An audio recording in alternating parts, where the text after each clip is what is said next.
Hi guys, gusto ko lang sabihin sa inyo na napakahirap kumita ng pera ngayon. Sobrang hirap, lalo na ngayon na tag-ulan na. Hindi mo alam kung saan ka kukuha ng pagkain mo sa araw-araw. Kapag umuulan, naaalala mo kung paano yung pinagdaanan mo noong wala ka pa sa wastong edad, 'di ba? Na nasa nanay ka pa lang, nasa lola ka pa lang.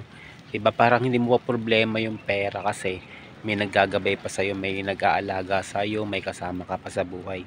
Ngayong solo ka na lang, sobrang hirap kasi kailangan magbanat ka ng buto para kumita ng pera.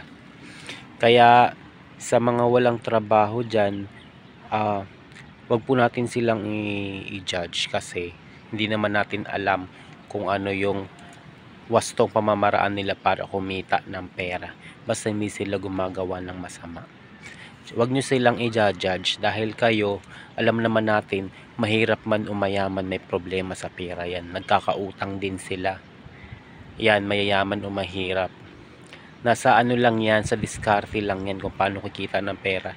Lahat naman tayo siguro, di ba, nakakaranas na magkautang. Yan, mabaon sa utang kasi nga, wala tayong trabaho. Pero huwag naman nating, himbis na palakasin natin yung loob nila, ganun, wag nyo na lang silang i-judge na ganito, ganun yan.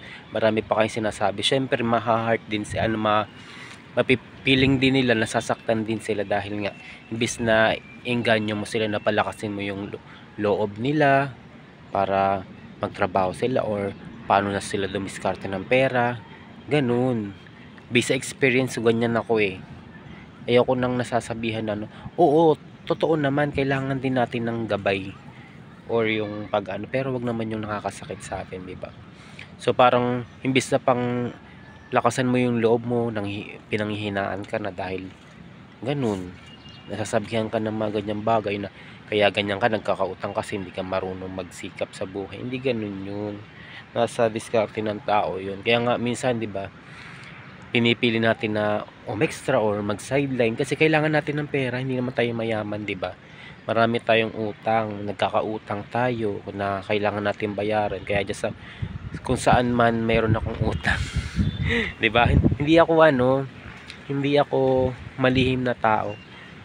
Doon sa may pinagkakautangan ko, mababayaran ko po kayo. Hindi ko lang po naipangako, pero hindi ko po nakakalimutan na may utang ako sa inyo. Ganun po 'yun kasi talagang inaano ko lang talaga kung paano talaga, kung saan ako magiging komportable. Hindi ako maarte sa trabaho, pero yung parang hinahanap ko ba yung feeling ko, ito na, natatagal ako dito sa trabaho kong to. Yung mababayaran ko na yung utang ko. Yung feeling ko wala na akong problema. Ganun. Na sumasahod ako kahit hindi ako regular.